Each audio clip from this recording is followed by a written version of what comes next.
नेतारं भेतारं कार्मभूभृतां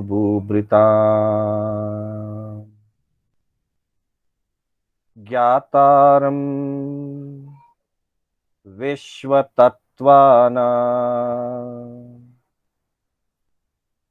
वन्दे तद्गुणलब्धये वन्दे तद्गुणलब्धये।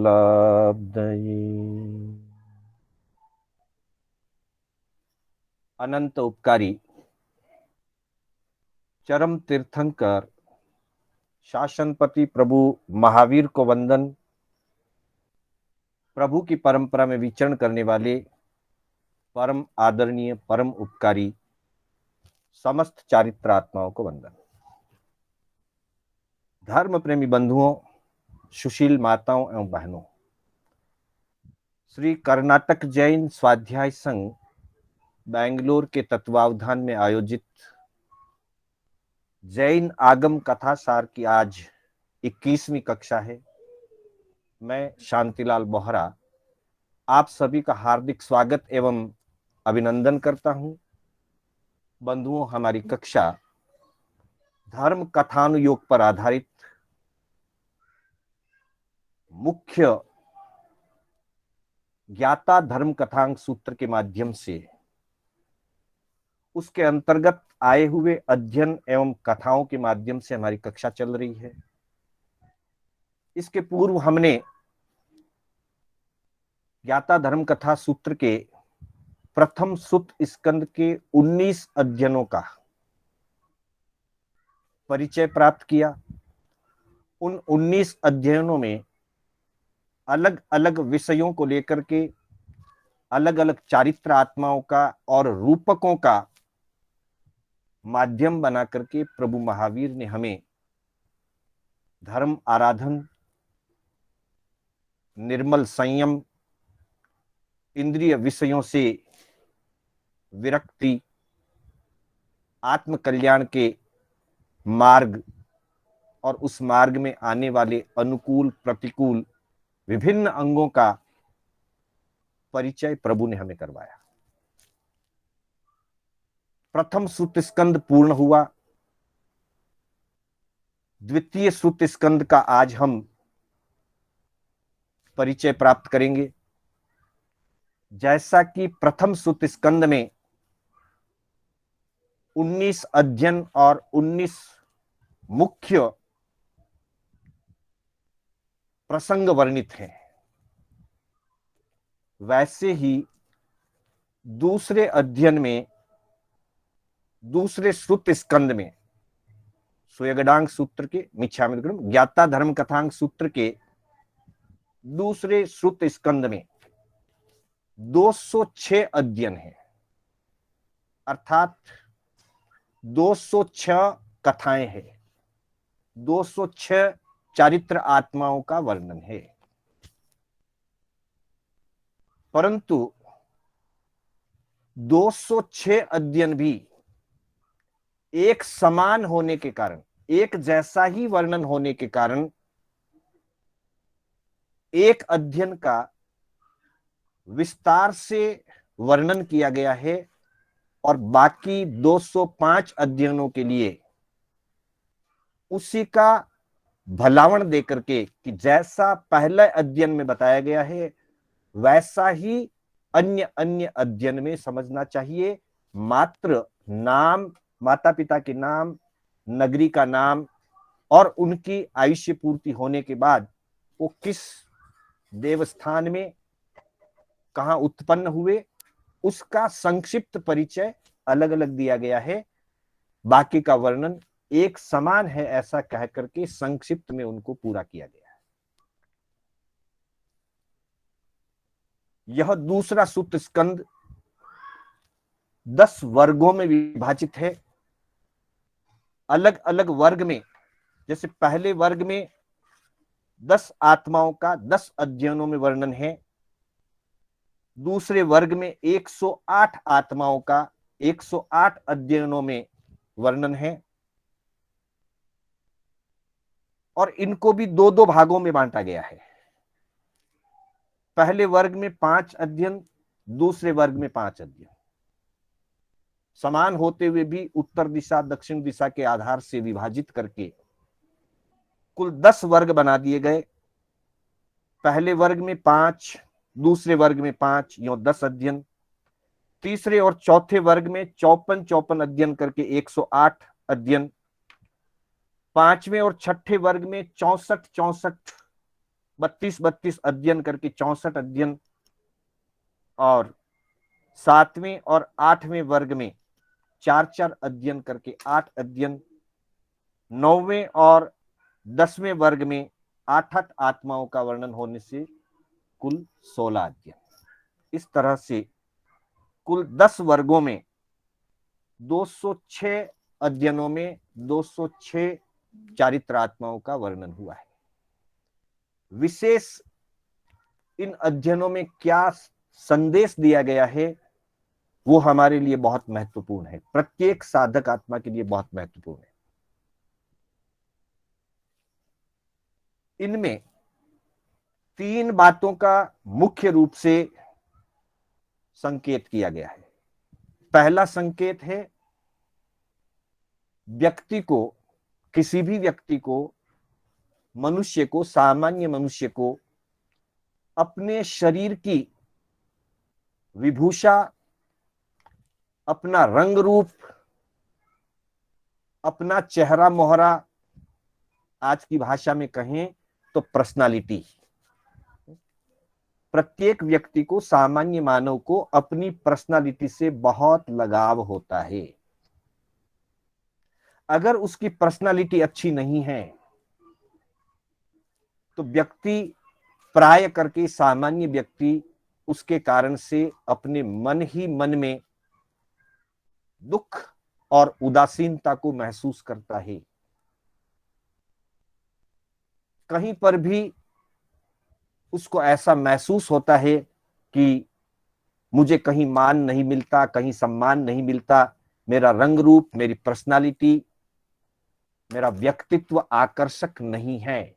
इसलिए सामान्य व्यक्ति आकर्षक व्यक्तित्व के लिए हमेशा चिंतित और आसक्त रहता है। ये सबसे पहला संदेश इस श्रुत स्कंद के अंदर, द्वितीय श्रुत स्कंद के अंदर 206 सभी अध्ययनों में यह समान रूप से संदेश दिया है। दूसरा संदेश दिया है कि कदाचित व्यक्ति को विरक्ति हो जाए, संसार से विरक्त होकर के अगर वो चारित्र मार्ग पर, संयम के मार्ग पर आगे बढ़ता है तो उसे संयम के मार्ग की तरफ एक चित्त होकर के, दत्त चित्त होकर के साधना में लगे रहना चाहिए।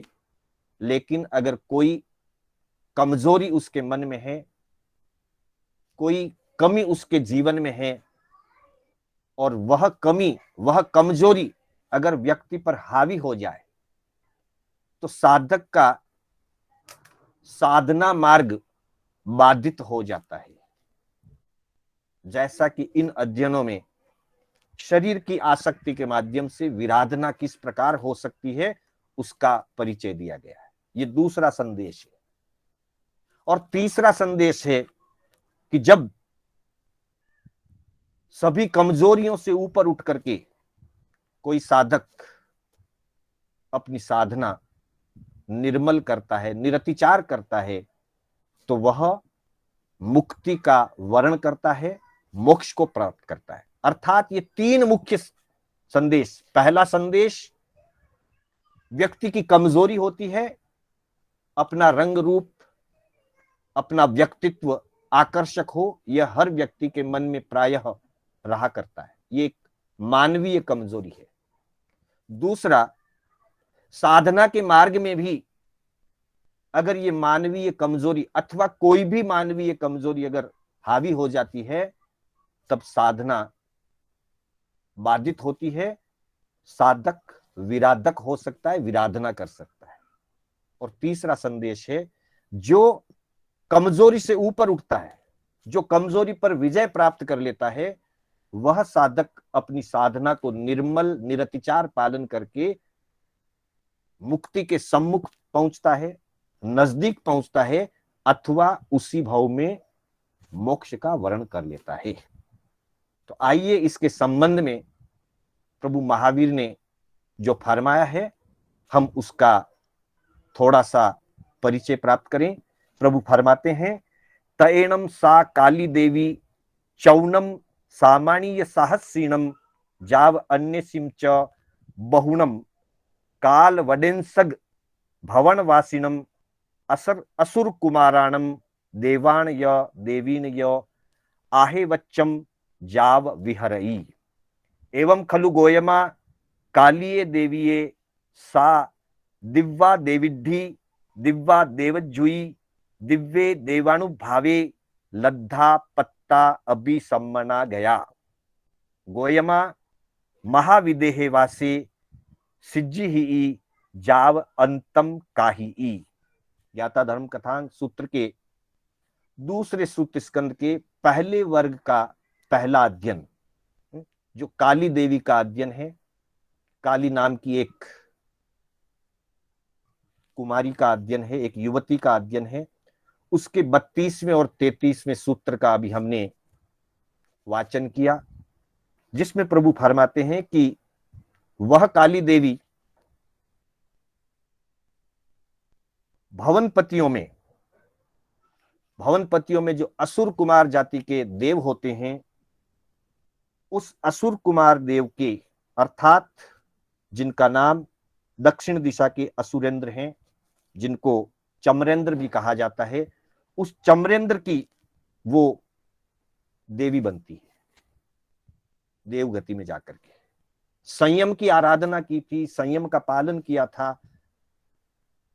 एक तरफ जहां कहा जाता है कि सम्यक दृष्टि जीव भी भवनपति व्यंतर ज्योतिषी आदि में नहीं जाता, स्त्री वेद का बंद नहीं करता, तो ऐसी क्या परिस्थिति रही कि अनेक वर्षों का संयम पालन करने के बाद भी वह काली आर्या आयुष्य पूरा करके पहली बात वो देवी बनी, यानी कि स्त्री वेद का बंद किया, और दूसरी बात वो भवनपति में गई, वैमानिक में नहीं जाकर के भवनपति में गई।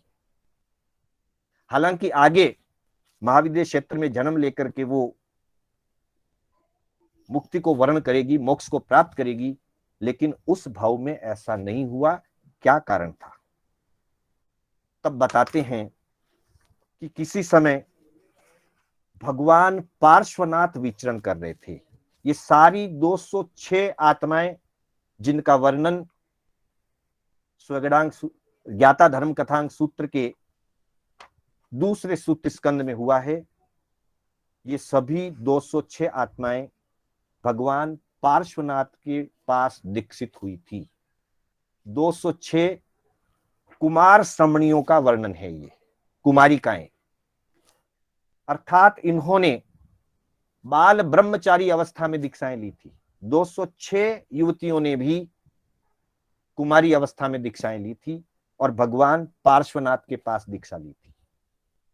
भगवान पार्श्वनाथ ने दीक्षा देने के बाद इनको आर्या पुष्पचूला, जो भगवान पार्श्वनाथ के श्रमणी संघ की एक प्रमुख साध्वी जी थे, उन साध्वी जी को, इन 206 साध्वियों को भी उनकी नेसराय में भगवान ने सुपुर्द किया था। भगवान ने दीक्षा दी और उनको पुष्पचूला जी के नेतृत्व में उनको सुपुर्द किया। वर्णन आता है काली देवी का कि उस समय में, उस काल में आमल कल्पा नाम की एक नगरी थी। आमल कल्पा नगरी में काल नाम के गाथापति रहते थे और उस गाथापति की पत्नी का नाम था कालश्री। किसी समय कालश्री ने एक पुत्री को जन्म दिया, जैसा कि पिता का नाम भी काल कुमार था, माता का नाम कालश्री था। उसी के आधार पर पुत्री का नाम काली रखा गया।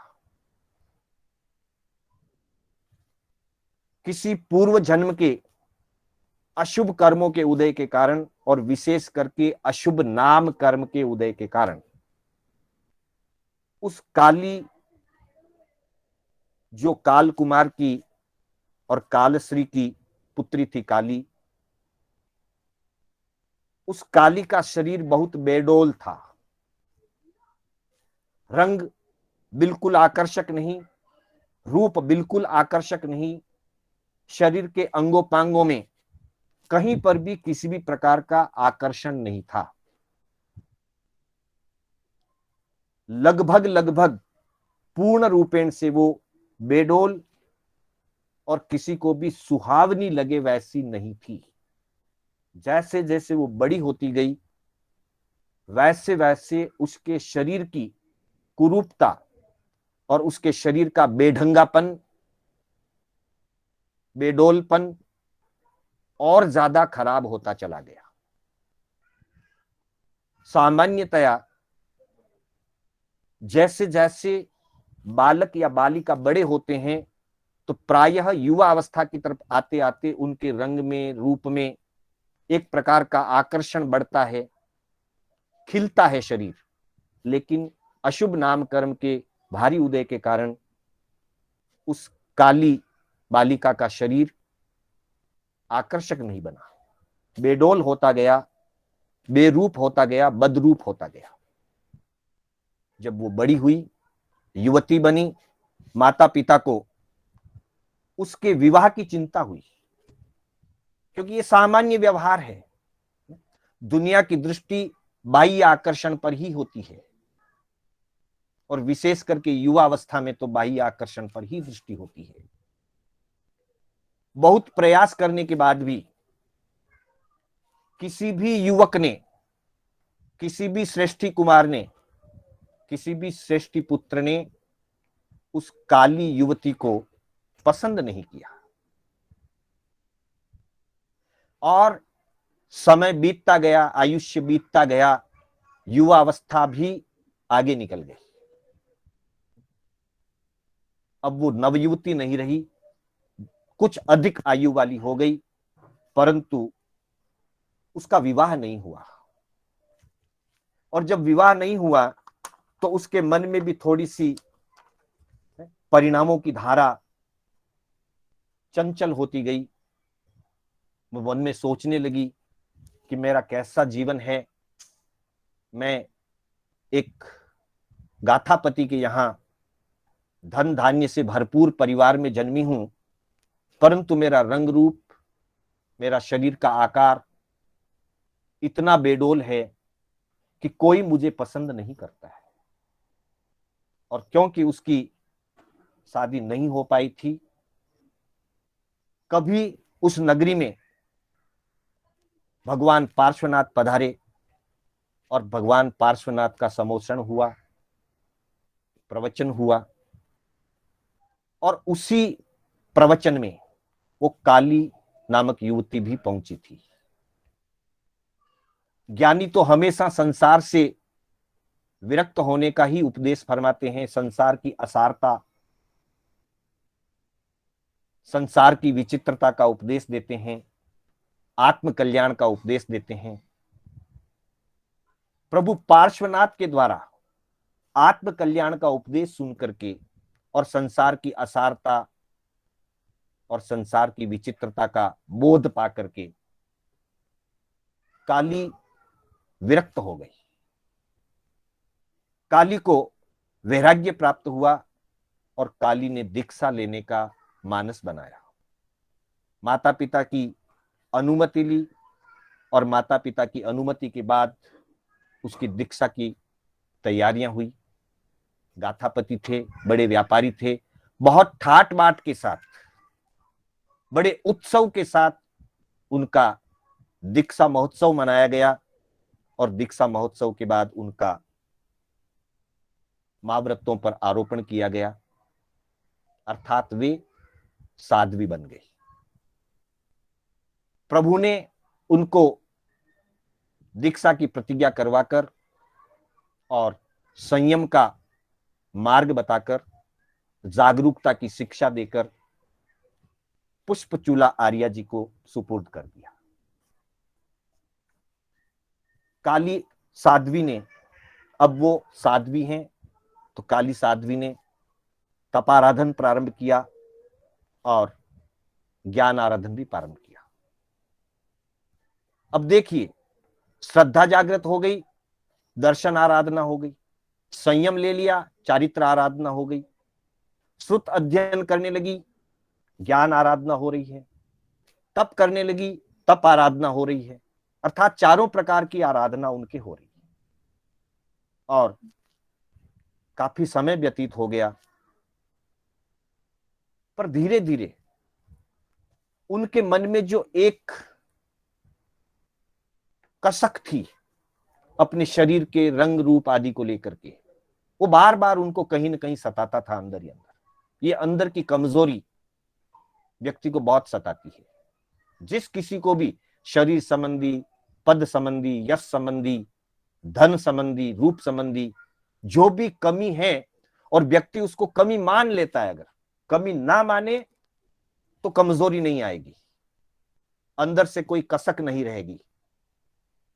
हर व्यक्ति को हर चीज नहीं मिलती है, जो हमें मिला है उसका हमें आनंद लेना चाहिए। जो क्वालिटीज हम में है उस क्वालिटी को हमें निखारना चाहिए। जो नहीं है नहीं है, परंतु इसको जीतना बहुत कठिन है।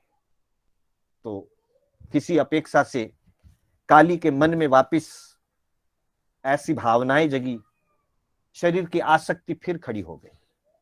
फिर जब शरीर की आसक्ति खड़ी हुई तो वापस रंग रूप से चिंतित हुई। और वैसे भी साधना करने वाले संयमी तो शरीर विभूषा के त्यागी होते हैं। आकर्षक रूप भी संयम लेने के बाद में कुछ अलग रूप से तप का तेज बढ़ता है, आत्मा का तेज बढ़ता है, लेकिन बाह्य व्यक्तित्व या शरीर के रंग रूप की तरफ साधक का ध्यान नहीं होता है। इन्होंने जब ये चिंतन आया वापस, शरीर की आसक्ति, रंग रूप, व्यक्तित्व, तो इन्होंने अपनी शरीर की विभूषा शुरू कर दी। शरीर विभूषा एक प्रकार का अनाचार माना गया है साधु के जीवन के लिए, साध्वी के जीवन के लिए, पर उनका आकर्षण बढ़ता गया। वे अपने हाथ मुंह धोना, बार बार हाथ को धोना, बार बार मुंह धोना, बार बार अपने शरीर की शुद्धि करना, ऐसी क्रियाओं में लग गई। यहां तक कि वो जहां बैठती थी उस स्थान को भी बार बार धो करके, पानी छिड़क करके साफ करना। ऐसी संयम के विपरीत क्रियाओं में, संयम के विपरीत प्रवृत्तियों में उनका जुड़ाव हो गया। जब गुरनी जी ने देखा तो गुरनी जी ने उनको संभाला, उनको हित शिक्षा दी, उनको समझाया। पर जो चीज व्यक्ति के मन में बैठ जाती है वो जल्दी छूटती नहीं। वो गुरनी जी की बात को सुनती, मानती भी थी कि गुरनी जी सही कह रहे हैं, लेकिन वो कमजोरी अपने अंतर की जो है वो उसको जीत नहीं पाई।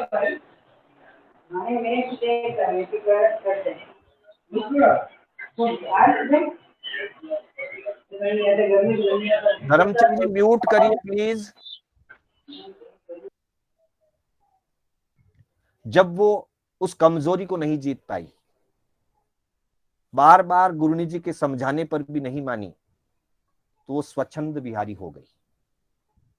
यहां तक कि गुरुनी जी से और गुरुनी जी के उस समूह से, जिस समूह में उन्होंने दीक्षा ली थी, गच्छ कह दें, संग कह दें, उससे अपना संबंध विच्छेद कर दिया।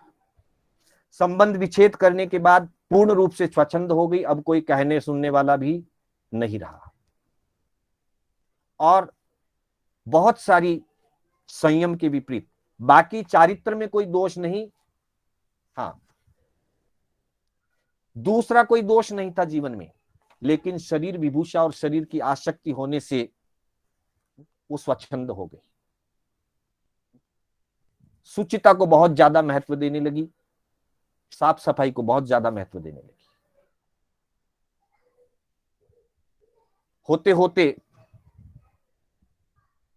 आयुष्य पूर्ति का काल नजदीक आया। जब उनको लगा कि अब मेरे काल नजदीक है, तब उन्होंने 15 दिन का अनशन किया, अर्थात द्रव्य से उन्होंने संथारा भी किया। 15 दिन का अनशन किया, परंतु जो विराधना उन्होंने की थी और जो शिथिलाचार का सेवन उन्होंने किया था, उस शिथिलाचार का और उस विराधक प्रवृत्तियों का प्रतिक्रमण नहीं किया, उसकी आलोचना नहीं की। वो कहीं ना कहीं अपने मन में उसको ठीक समझ रही थी जो उन्होंने किया। इस कारण से उनका संयम निरतिचार संयम नहीं हुआ, उनके संयम में शिथिलाचारी बढ़ी, विराधना बढ़ी। हालांकि 15 दिन का अनशन भी किया, लेकिन प्रमुख रूप से जो विराधना और शिथिलाचार लगा था, उसकी आलोचना और शुद्धि नहीं की, उसका प्रतिक्रमण नहीं किया। अतः आयुष्य पूरा करके जिस साधना से मोक्ष की प्राप्ति होती है और कदाचित कुछ काल संसार परिभ्रमण बाकी हो, तो कम से कम वैमानिक देव में रिद्धि संपन्न देव तो बनते ही हैं, परंतु निरतिचार हो तो बात अलग है। निरतिचार संयम नहीं हो तब रिद्धि संपन्न देव या महरिद्धिक देव बनना, वैमानिक देव बनना आसान नहीं है। अतः ऐसी स्थिति से यह काली आर्या अपना आयु पूरा करके और भवनपति में, भवनपतियों में 10 प्रकार के भवनपति बताए गए हैं, उसमें असुर कुमार के अंदर दक्षिण दिशा के असुर कुमार की, अर्थात चम्रेंद्र जो उनके इंद्र होते हैं, दक्षिण दिशा के इंद्र चम्रेंद्र, चम्रेंद्र की वो पट महिषी बनी, पट देवी बनी, प्रमुख देवी बनी। वहां उनके 4000 सामानिक देवियां भी थी, अनेक देव थे छोटे बड़े, उन सभी देव देवियों में ये प्रमुख बनी। लेकिन वैमानिक देव नहीं बनी, और कारण था शरीर की आसक्ति। प्रभु से गौतम स्वामी ने परीक्षा की कि भगवान, कालांतर में इस आत्मा का भविष्य क्या होगा? तो प्रभु ने फरमाया कि यहां ये देवी के रूप में अपना आयुष्य पूरा करके तब वो महाविदेश क्षेत्र में जन्म लेगी। महाविदेश क्षेत्र में जन्म लेकर के वहां फिर से संयम आराधना करेगी, संयम की पालना करेगी, और तब उस भाव में निरतिचार संयम का पालन करेगी, और निरतिचार संयम को पालन करके काली आर्या की आत्मा मोक्ष को प्राप्त करेगी। अर्थात एक मानवीय कमजोरी के कारण व्यक्ति कितना व्यथित रहता है, कितना दुखित और पीड़ित रहता है, जैसा कि काली युवती उम्र में जब उनका विवाह नहीं होता है, कोई भी वर उसे पसंद नहीं करता है, तब वो मानसिक रूप से व्यथित रहती हैं, पीड़ित रहती हैं, पूरा परिवार भी व्यथित रहता है। कालांतर में प्रभु पार्श्व का संयोग पाकर के आत्मा जागृत होती है, संयम लेती हैं, साधना भी करती हैं, ज्ञान आराधना, दर्शन आराधना, चारित्र आराधना, तप आराधना करती है। पुनः किसी अपेक्षा से वापिस वह शरीर की आसक्ति और मानवीय कमजोरी जब फिर प्रकट होती है, तो फिर साधना में दोष लगते हैं, और दोष लगने के कारण विराधक होकर के वो भवनपति के अंदर देवी बनती है।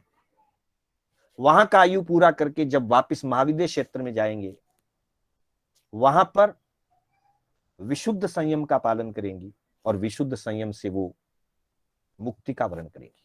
तो यह काली देवी का अध्ययन है, जो ज्ञाता धर्म कथांक सूत्र के दूसरे सूत्र स्कंद के पहले वर्ग के पहले अध्ययन में वर्णित है।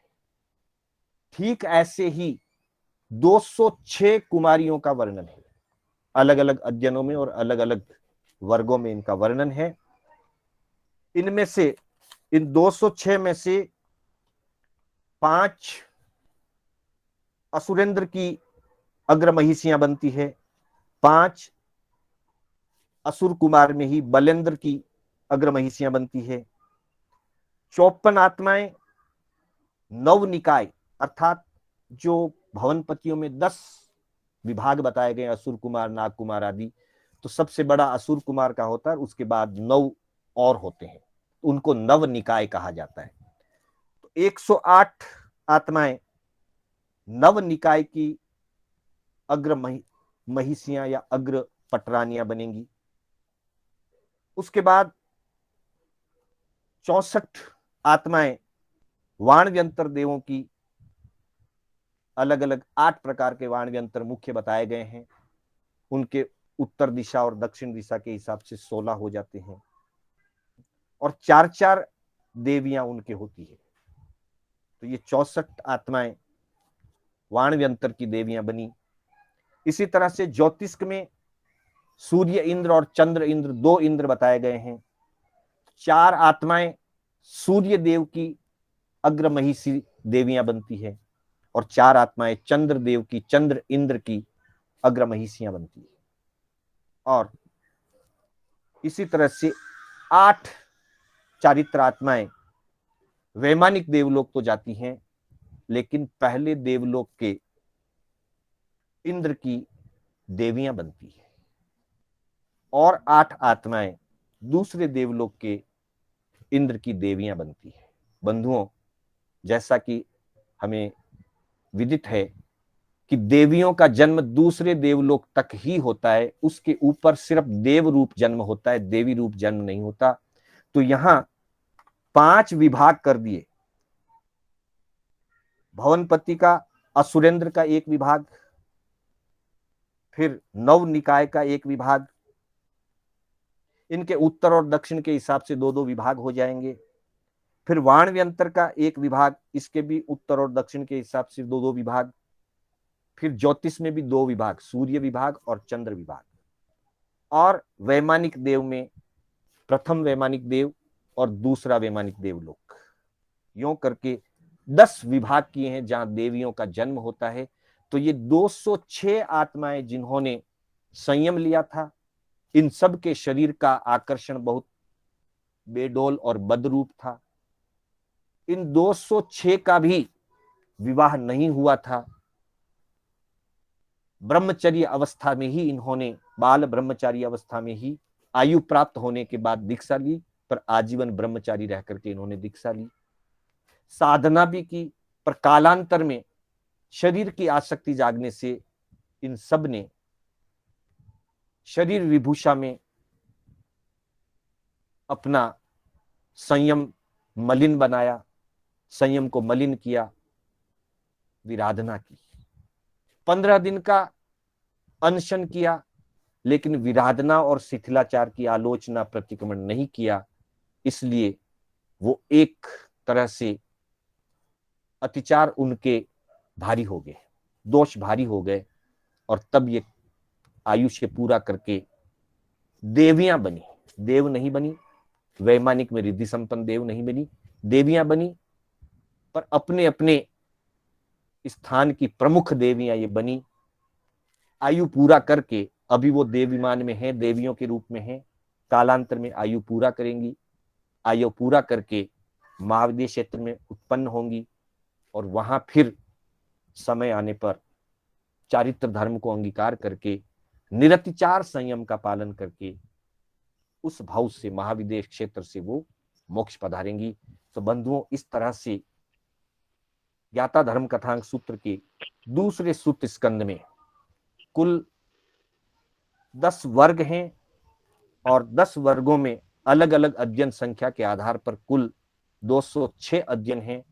उन सब का एक जैसा ही वर्णन होने से आगमकारों ने पहले अध्ययन का, पहले वर्ग के पहले अध्ययन का काली देवी का विस्तार से वर्णन किया, और बाकी सबके नाम और नगरी आदि के नाम, माता पिता के नाम आदि दे करके, बलावण दे करके समझाया।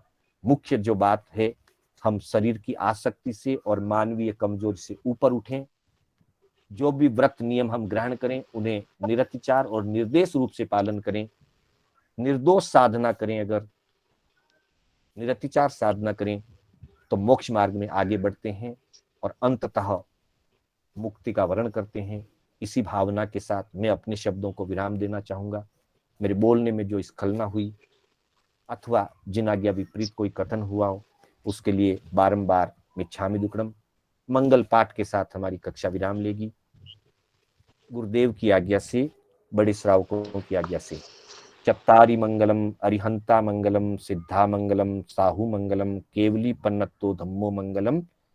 चत्तारि लोगुत्तमा अरिहंता लोगुत्तमा सिद्धा लोगुत्तमा साहू लोगुत्तमा केवली पन्नत्तो धम्मो लोगुत्तमो।